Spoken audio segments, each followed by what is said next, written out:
بہت سارے نوجوان سوال کرتے ہیں کہ حضرت ہم ماتم کرتے تو نہیں ہیں لیکن ماتم دیکھنے جاتے ہیں، بس ایسے ہی شغل میلہ دیکھنے جاتے ہیں، ماتم کرنے کی نیت سے نہیں جاتے، اس کا شرعی حکم کیا ہے؟ کیا ایسا کرنا جائز ہے؟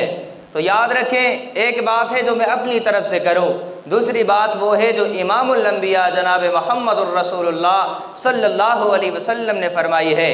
آپ علیہ الصلوۃ والسلام نے فرمایا من کسر سواد قوم فہو منہم، کہ جو شخص، جو قوم کسی قوم کی اکثریت کو بڑھائے، ان کی تعداد کو بڑھائے، ان کے لوگوں کو بڑھائے، تو اس کا شمار بھی ان لوگوں میں ہوگا۔ تو جو لوگ ماتم کرتے تو نہیں ہیں لیکن ماتمیین کو دیکھنے جاتے ہیں، ماتم کرنے والوں کا شغل میلہ دیکھنے جاتے ہیں، تو وہ اس حدیث کی وعید کا مصداق بنتے ہیں کہ وہ ان کی تعداد بڑھانے جاتے ہیں۔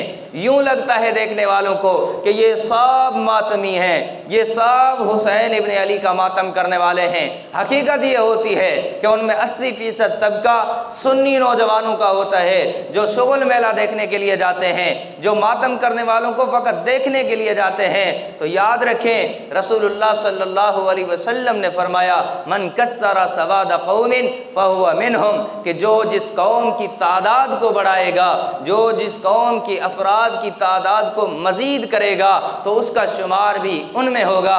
لہٰذا اس حدیث کی وعید سے بچنے کے لیے اپنے آپ کو اس کبھی عمل سے بچائیے۔ وہ گستاخ رسول ہیں، وہ گستاخ خدا ہیں، گستاخ صحابہ ہیں، گستاخ اہل بیت ہیں، ان کی تعداد کو بڑھا کے اس وعید کے مصداق مت بنیے، اپنے آپ کو بچائیے۔ آپ نے کرنا ہے تو وہ عمل کیجئے جو حضرت حسین کر گئے۔ حضرت حسین نے کربلا میں تلواروں کے سائے تلے بھی نماز ادا کی ہے، اور خاندان حسین نے پردے کو اہمیت دی ہے۔ تو آپ نماز پڑھیں اور اپنے گھر والوں کو پردے کا حکم دیں۔ حسین جس دین اسلام کے لیے قربان ہوا ہے، اس دین اسلام پہ چلنے کی کوشش کریں۔